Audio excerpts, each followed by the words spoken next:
gente, boa tarde. Nós estamos aqui para mais um episódio super especial do nosso podcast. Hoje nós vamos falar um pouco mais sobre cultura, sobre saúde e tudo isso em volta, falando um pouco mais sobre sustentabilidade. Nós sabemos que esse é um tema que está muito em voga ultimamente, é um tema que deve ser debatido. E para esse tema super especial, nós trouxemos ninguém menos que o professor Marcelo Valente, que é professor, pesquisador, está super envolto em tudo que é da área sustentável. Nós sabemos que é uma pessoa com bastante ética, que sempre traz novos insights para a gente, então venham acompanhar. É uma honra entrevistar o professor Marcelo Valente. Ele sabe que eu sou fã dele e é um dos grandes mestres que nós temos aqui na nossa casa. Toda a conversa que nós temos sobre qualquer assunto, para mim, e eu tenho certeza que para os alunos principalmente, é um grande aprendizado. Professor, desde já a gente agradece muito a sua presença, a sua disponibilidade e a sua atenção. Bem, boa tarde a todos, obrigado também pelo convite, professor Rodolfo, obrigado, minha princesa, aos seus colegas também de turma.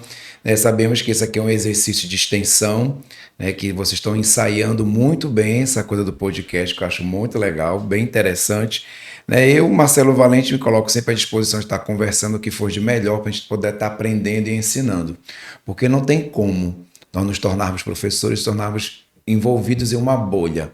Acreditarmos que a nossa ação pedagógica só existe em sala de aula. Sala de aula não dá mais conta de ensinar e aprender com ninguém. Fora dela a gente se ensina muito mais e aprende muito mais.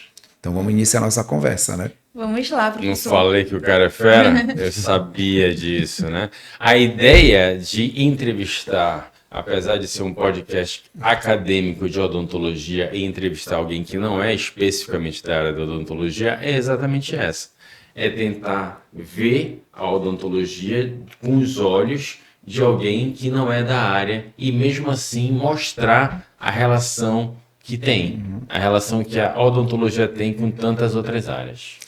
Como o professor Rodolfo mesmo falou, só para reiterar, realmente é uma honra para a gente poder tê-lo aqui, é uma honra poder ter essa conversa. Eu queria lhe perguntar se o senhor quer se autoapresentar, falar mais um pouquinho sobre a sua vivência, principalmente sobre a área da sustentabilidade.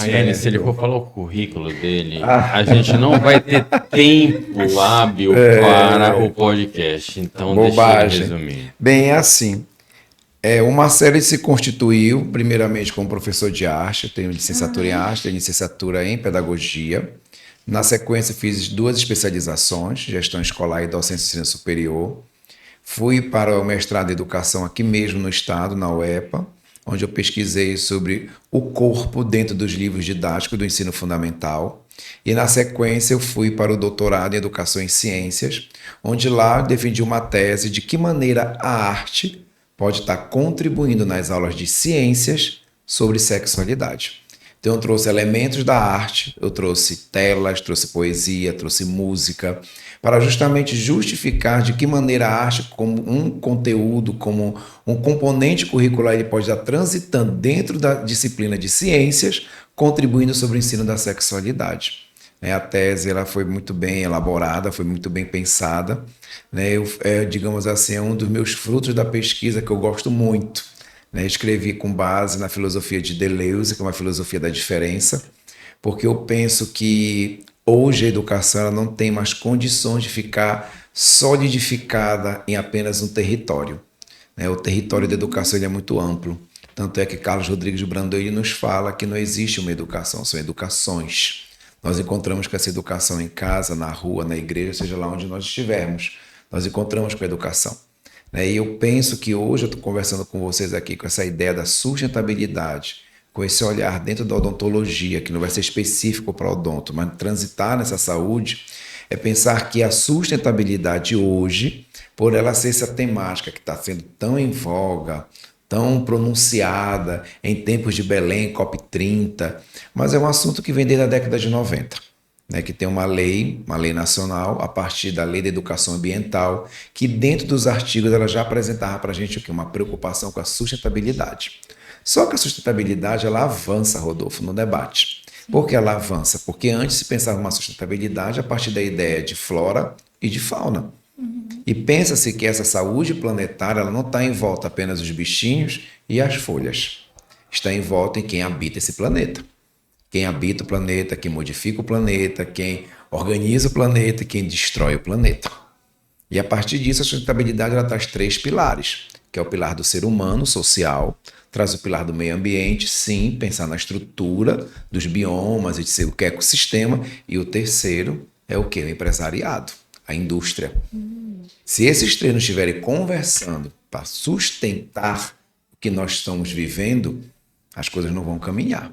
Porque não adianta nada hoje, de repente, a população se empenhar, desenvolver um trabalho sustentável e bem ali tem uma empresa, uma fábrica que está poluindo, está destruindo, está desmatando. A conversa não está legal. E a mesma coisa quando essa empresa ela destrói, desmata, abre uma clareira.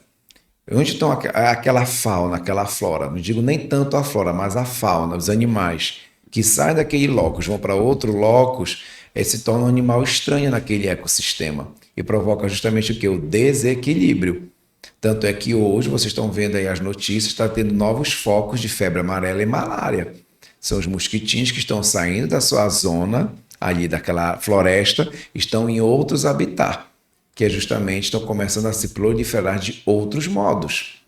A mesma coisa a biopirataria, as pessoas que viajam com os animais e com mostras da natureza nas malas escondidos, que levam então esses animais para outros ambientes, que ocasiona? Ocasiona justamente a invasão de uma espécie que é invasora, não é dali. Perfeito. O que acontece com camarão? Trouxeram camarão da Tailândia, trouxeram camarão para dar um up na criação dos camarões de cativeiro aqui na Amazônia. Vários fugiram do cativeiro. Eles estão matando os nossos camarões regionais. Olha, que é uma espécie invasora. Não é o espaço dele. Então isso não é uma condição de comércio. De que maneira o comércio, a indústria está sendo sustentável? Está respeitando o ambiente. Né? E aí a gente começa a perceber o quanto é importante a gente realmente debater sobre essa sustentabilidade em todas as áreas, né? Porque como o senhor falou, ela está presente em todas as esferas. Agora, seu currículo lindo, né? O sonho de qualquer estudante, acredito eu, ter um currículo. Mas vocês estão caminhando para isso, estão caminhando para isso. O meu também começou tão humilde, gente. Meu currículo era de banca de revista, tinha 2 páginas. Professor, uma inspiração incrível. Agora, falando um pouco mais sobre a sustentabilidade, professor, relacionado à cultura em si. Nós sabemos que no meio da população tradicional, eles têm a sua própria cultura. A gente gostaria que o senhor falasse um pouco sobre a cultura brasileira em si, desses povos tradicionais relacionados à sustentabilidade. A gente sabe que eles já têm algumas práticas sustentáveis, inúmeras, né, que se relacionam com isso. Como o senhor enxerga essa relação? É assim, eu vou pegar a minha fala sobre cultura brasileira a partir de 2 pessoas. Tá? Câmara Cascudo, que é um autor, um grande pesquisador do folclore brasileiro, então ele traz muito essas identidades a partir dessa miscigenação cultural. E onde ele traz a questão do indígena, do negro e do europeu. Ele não especifica o português, ele traz o europeu. Sim. Porque o europeu ele vem português, vem alemão, vem italiano, polonês, todos eles com uma contribuição na cultura brasileira. Mas, claro, em específico, o português que vem nesse momento da colônia, que traz várias situações, né, de somatizar com a cultura do indígena e com do negro. Agora é assim, quando a gente começa a pensar em sustentabilidade e cultura brasileira, eu já não vou abrir um leque de um debate muito grande a nível de Brasil. Vamos trazer um pouco para a nossa região. Tá bom? A nossa região ela tem uma força muito grande a partir da questão indígena, dos tambores, dos sons, da arte plumária, da cerâmica indígena.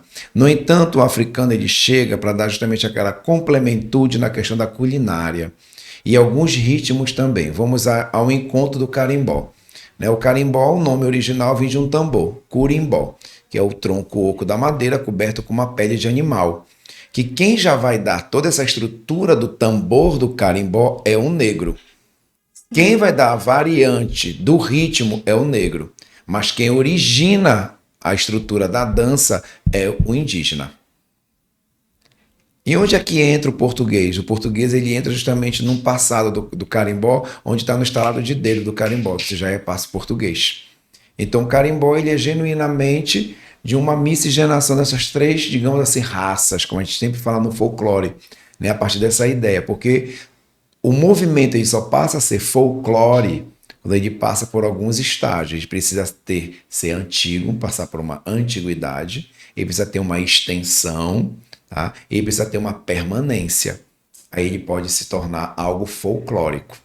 Folclórico, que vem de uma palavra inglesa, que é a junção de dois prefixos, folk e lore, que é o saber do povo. Né, que isso aí foi criado em 1886 por William John Thompson, um antropólogo, que ele pensa nessa proposta folclórica. Né? E eu trago novamente o carimbó, porque o carimbó ele tem uma composição sustentável, a partir dos elementos dele todos da natureza, né? O tambor, as maracas. E se você for a algumas regiões do Salgado, aqui do estado, Marapanim, Bragança, eles produzem os instrumentos musicais de maneira artesanal. Por exemplo, a marujada de Bragança, as rabecas, são feitas todas por uma escola, né, que há em Bragança, no movimento da marujada, onde eles produzem as rabecas. Não há uma indústria das rabecas, porque a tradição ela pede que seja passada de geração em geração. A mesma coisa a produção do carimbó. Então o carimbó hoje na região do Salgado, a partir de Marapanim, ele ganha uma projeção muito grande. Inclusive na capital nós temos casas desses carimbós, onde as pessoas ficam impressionadas com a produção dos tambores, das maracas, das violas, que é justamente um processo. E onde é que está a sustentabilidade nisso, Marcelo? Porque as pessoas às vezes elas pensam que ser sustentável é fazer só um trabalho de reaproveitamento, de reciclagem, né? Sustentável é aquilo que você cria a partir de uma força da natureza, onde ele tem uma permanência de utilidade de longo prazo, onde não há aquele desgaste daquele material, um uso de uma forma assim aleatória, seja algo que seja produzido por muito tempo. Isso é sustentável. Por exemplo, hoje nós temos eletrodomésticos em casa que não são nada sustentáveis. Em um ano tem um tempo de vida, acabou, tem que comprar tudo de novo, Rodolfo. É isso mesmo. Entendeu? Hoje nós temos aí, estamos pensando em automóveis sustentáveis, os elétricos. Mas, Marcelo, as coisas são sustentáveis, são muito caras. Não, é investimento. Não pode ser pensado como caro. Como as placas solares. É investimento. Você está consumindo na sua casa energia limpa. E hoje o automóvel elétrico ele vai te trazer uma mensagem disso. É energia limpa. Você não está consumindo combustíveis a partir de uma condição fóssil, que um dia essa energia ela vai acabar. Um dia ela vai acabar. Né? O petróleo vem a partir de todo esse movimento do fóssil, que está lá embaixo, dentro da terra. Mas um dia ele vai acabar. E de onde é que vai vir? Ainda bem que hoje a tecnologia ela está avançando nesse critério, mas só que aí, como eu falei anteriormente, até onde essa indústria que produz o carro elétrico, até onde essa indústria que produz as placas solares, elas realmente têm esse olhar sustentável de cuidado com a natureza e o meio ambiente. Sim, professor. Né? Muito Porque ser lançado um produto sustentável para me ganhar um carimbo, um selo que a minha empresa é sustentável, ok. A mesma coisa vocês como dentistas, odontólogos no consultório. Nosso consultório é sustentável. Em quê? O que é que hoje o mercado está lançando para a odontologia, para atendermos dentro do consultório como sustentável? Não, o que é sustentável no meu consultório é a mesa, é a cadeira, é a energia solar. Mas o material que tu usa.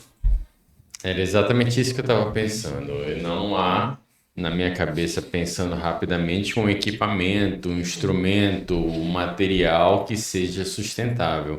A sustentabilidade na odontologia eu vejo mais como o descarte correto de resíduos. Dá para reaproveitar alguma coisa? Pelo menos já seria algo. Aí vai me dizer, Marcelo, infelizmente no momento eu não penso em nada. É algo que a gente tem que começar a pensar, a produzir. O que é que a gente está pensando em sustentável? Porque tu teres um móvel, teres uma parede, teres uma estrutura sustentável, ok, vale a pena. Já é um meio caminho para o seu consultório sustentável. Mas aí dentro, o que tu estás utilizando ali realmente sustentável? Né? Até porque os teus clientes vão chegar, tem um cafezinho, tem um copo descartável lá. Quero tomar uma água, tem um copo descartável lá. Isso já não é sustentável. Não é sustentável. Realmente, nós fazemos muita utilização de materiais que a gente não reutiliza. Embora tenham muitos materiais que por exemplo, os materiais metálicos, a gente vai autoclavar, vai passar por um processo e vai ser Ok. utilizado Esterilizado, novamente. né? Tudo certinho, Sim. ok. Aí, como você já estava adentrando na área da saúde, a gente pode voltar para essa área agora para Sim. falar um pouco mais. Focado nessa área da saúde, a gente acaba focando um pouco mais na saúde bucal, porque é nosso âmbito de pesquisa, de estudo. Mas, sobre a população tradicional, professor, o senhor enxerga esses hábitos sustentáveis nessa população? Eu lembro que a minha avó me fala como era quando ela era criança. Ela me conta que ela costumava escovar o dente com o bambu. Eles pegavam o bambu, desfiavam. Como você enxerga esses hábitos sustentáveis nessa população? Eu não vou usar o termo hábito sustentável, tá bom? Eu vou usar Tudo o bem. termo com hábitos culturais. Sim. Que dentro de uma projeção de uma metrópole, isso muda. Entendeu? Porque lá na comunidade indígena, na comunidade quilombola, eles têm hábitos culturais. Que eles ainda não sabem o que é o sustentável. Sustentável somos nós, já estamos enxergando e dizendo isso é sustentável. Mas para isso não é sustentável, é um hábito. Nós fazemos isso. Faz parte da cultura Faz parte da deles. nossa cultura. Entendi. É por isso que eu sempre digo para as pessoas, antes de você entrar numa comunidade dessa, seja indígena, quilombola, de pescadores, de coletores de semente, do movimento dos sem terra, vocês precisam saber que chão é esse que vocês estão pisando. É um chão pedagógico, de saberes, de tradições, que precisa o quê? Ser respeitado. A minha avó fazia maniçoba sem gás de cozinha. Minha avó, ela fazia a maniçoba lenha. dela, não. Ela cavava um buraco no quintal e enchia de serragem. E ela queimava a serragem. E a serragem demora para compostar. E a serragem durava os 10 dias do cozimento da maniçoba. E ela só alimentando aquela serragem, a lata lá manhã, tarde e noite. Uma maniçoba sustentável. Uma maniçoba sustentável. Hoje, mas na visão da minha avó, era uma maniçoba de uma tradição. Ia Entendeu? ser ótima maniçoba agora no Círio. Nossa, minha avó fazia umas maniçobas maravilhosas. Só ela, só ela. Mas enfim, e eu volto a fazer normalmente o paralelo com a cultura, né? A questão da saúde e a questão desses povos tradicionais. A saúde, a gente tem que botar, né, em voga que a saúde, de acordo com a OMS, ela é o quê? Um bem-estar. E hoje, quando você fala em sustentabilidade, né, a ONU ela apresenta os 17 Objetivos Sustentáveis, as ODS. E dentro das ODS você vai encontrar lá quem? Saúde e bem-estar, educação de qualidade. Você vai encontrar cidades sustentáveis. E quando você olha para dentro de uma comunidade indígena, quilombola, de tradição ribeirinha, a cidade precisa ser sustentável, porque essas pessoas elas já são. Sim. Elas já são. Elas não maltratam o ambiente onde elas estão. Você vai visitar uma comunidade ribeirinha, você vai encontrar os materiais artesanais produzidos por aquelas pessoas para pescar, cozinhar, banhar, se construir. Não sei se você viu uma reportagem 2 semanas atrás, há uma comunidade no Baixo Amazonas, uma região que os endereços das casas eles mudam, Rodolfo, de acordo com a enchente e a vazante das águas, porque as casas elas se mudam de endereço. Elas se movem. As pessoas levam a casa para onde o rio está. Uau.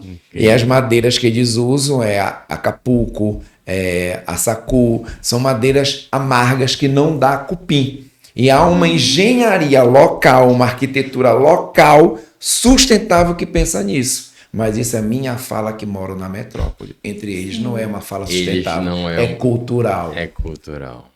É igual você ver as embarcações das vigilengas em Vigia. Nenhum daqueles homens que constroem aquelas embarcações tem uma arquitetura e engenharia naval.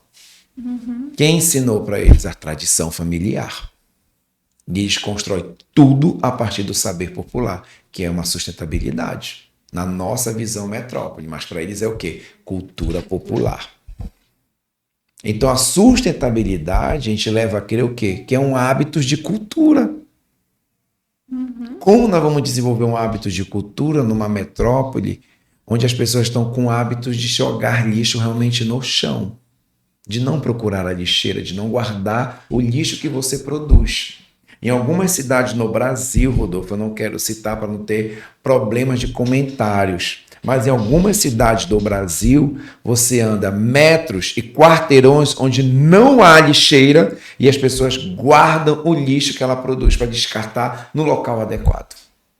Em Belém não, as pessoas estão comendo um bombom, alguma coisa, estão jogando bombom, vão caminhando. Os carros abrem os vidros e jogam a lata de refrigerante, a garrafa da cerveja. Infelizmente, muito comum ainda. Não vamos distante. Praias na nossa região, nossas praias do litoral, elas sofrem. Não quero falar que tem que acabar com uma festa, uma balada. Acho que todo mundo merece se divertir. Mas onde é que está realmente o olhar sustentável e pensar o empresariado, no caso o comércio que é feito ali, as pessoas que frequentam o lugar e o meio ambiente que é o maior prejudicado? Sim. E na sua opinião, professor, trazendo para a odontologia, já aqui na nossa reta final, como é que o cirurgião dentista pode ser sustentável? Por exemplo, eu brinquei aqui sobre o cafezinho no consultório, o copo. Eu penso que seria um mimo ao seu cliente. Volte e traga seu copo. Tá aqui o seu copinho. Você acha que isso funcionaria? É um toque para dizer para o teu cliente, olha, vivemos hoje numa sociedade sustentável.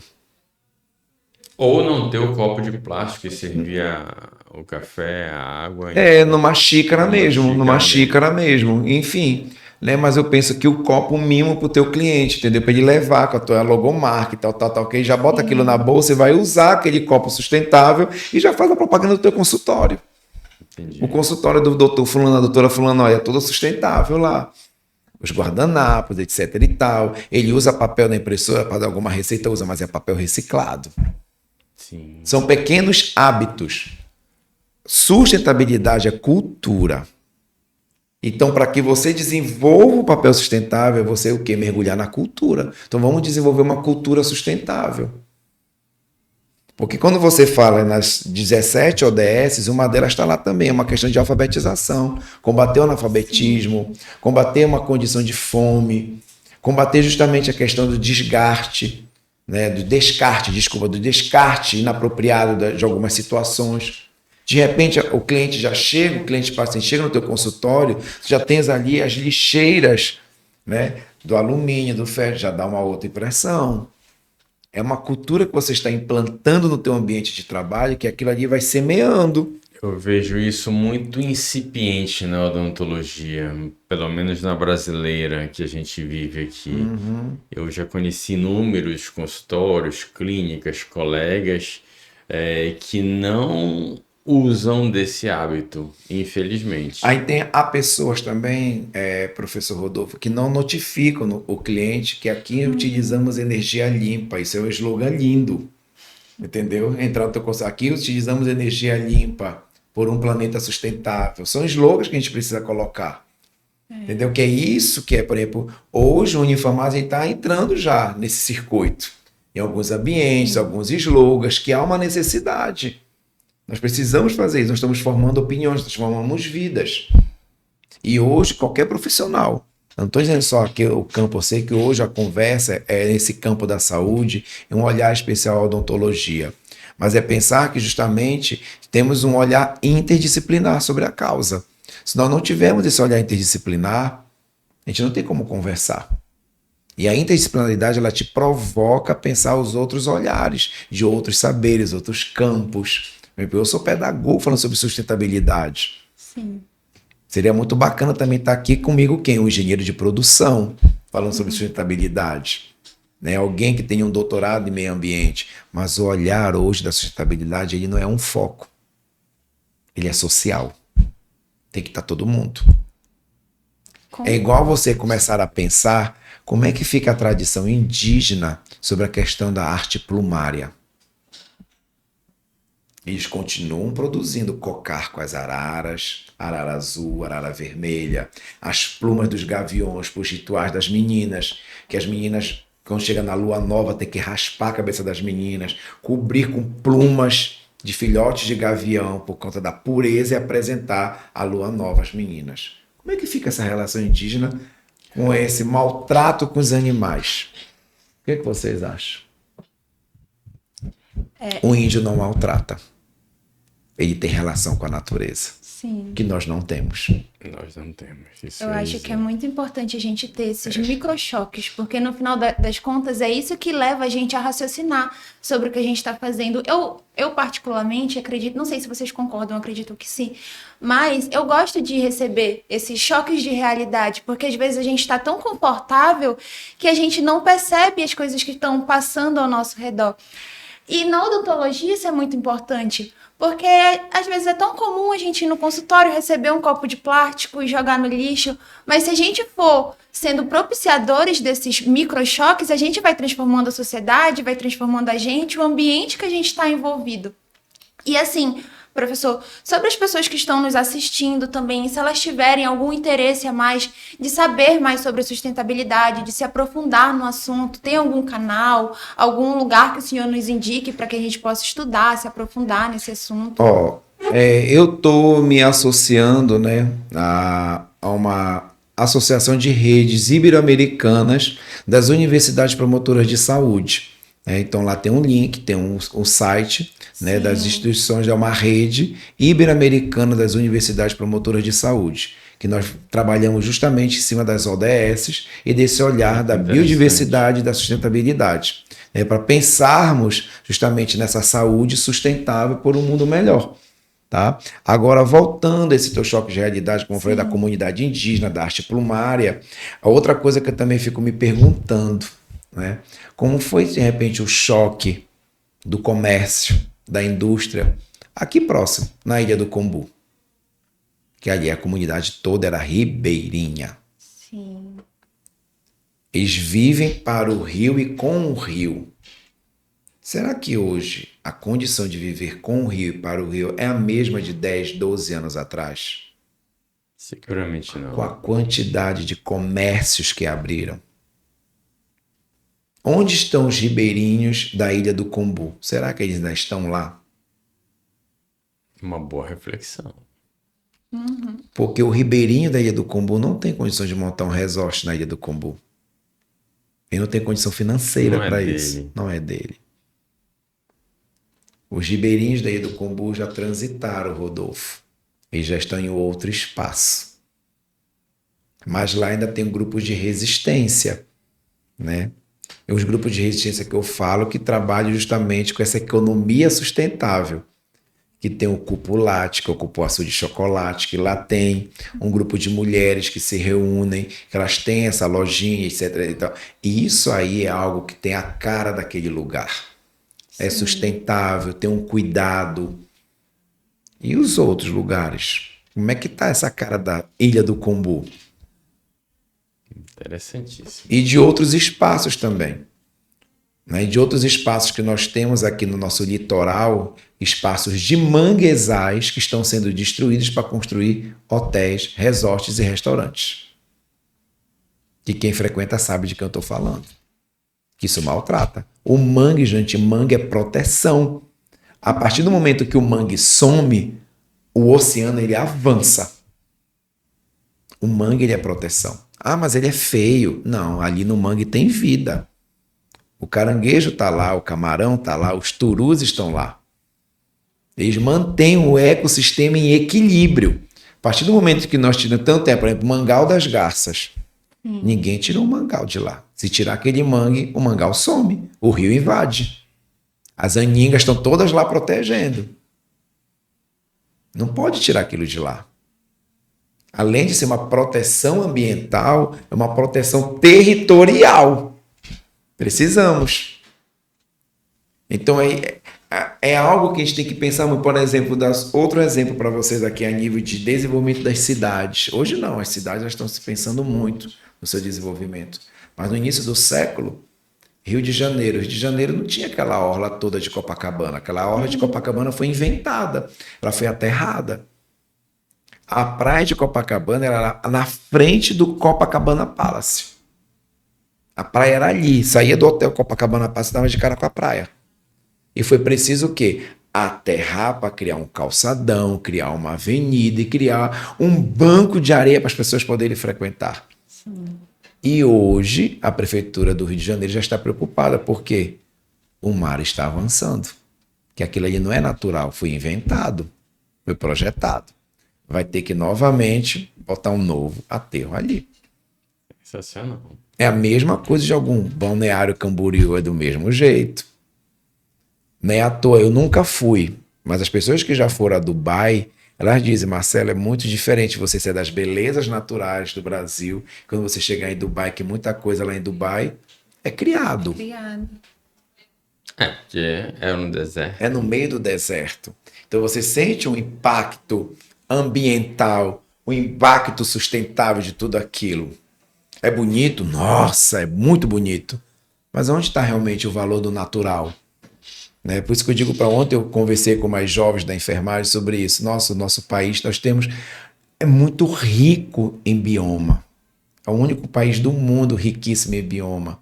O bioma amazônico, o cerrado, né? A caatinga, a Mata Atlântica, o Pantanal e os Pampas lá no sul do país.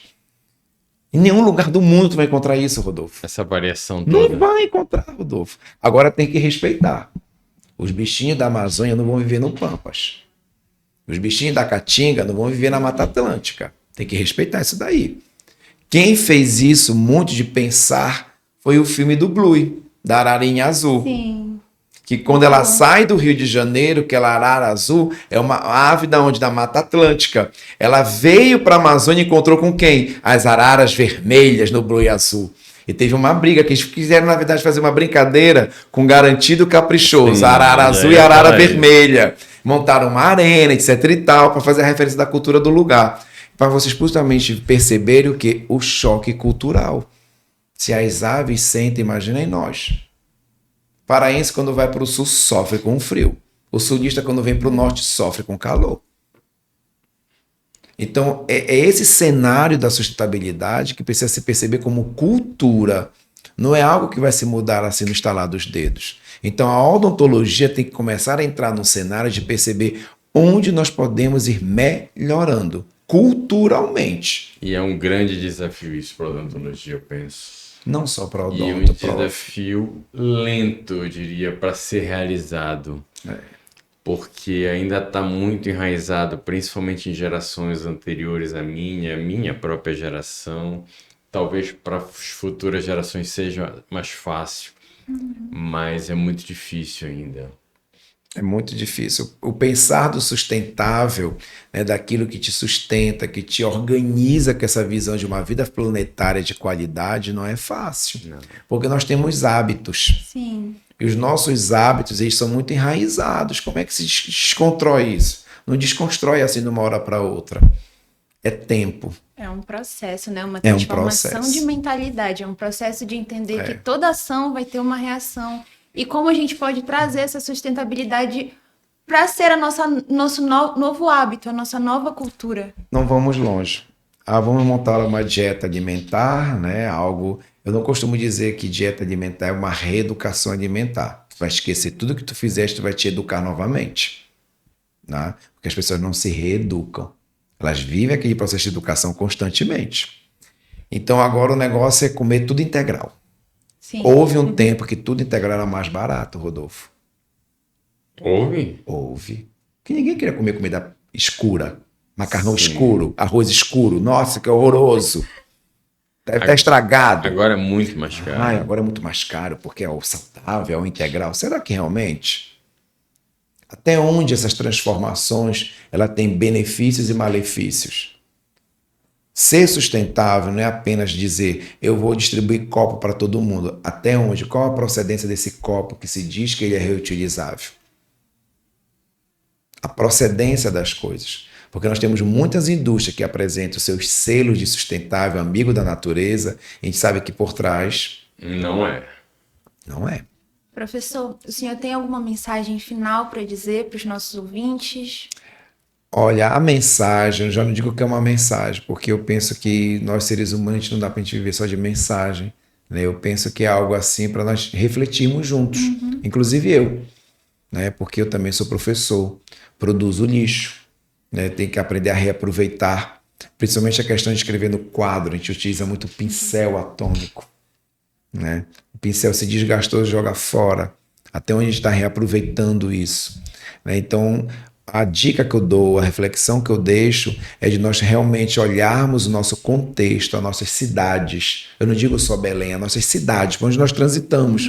Até porque aqui no Unifamais nós temos um abraço de mais de 78 municípios só do estado do Pará, que nós temos alunos estudando aqui conosco.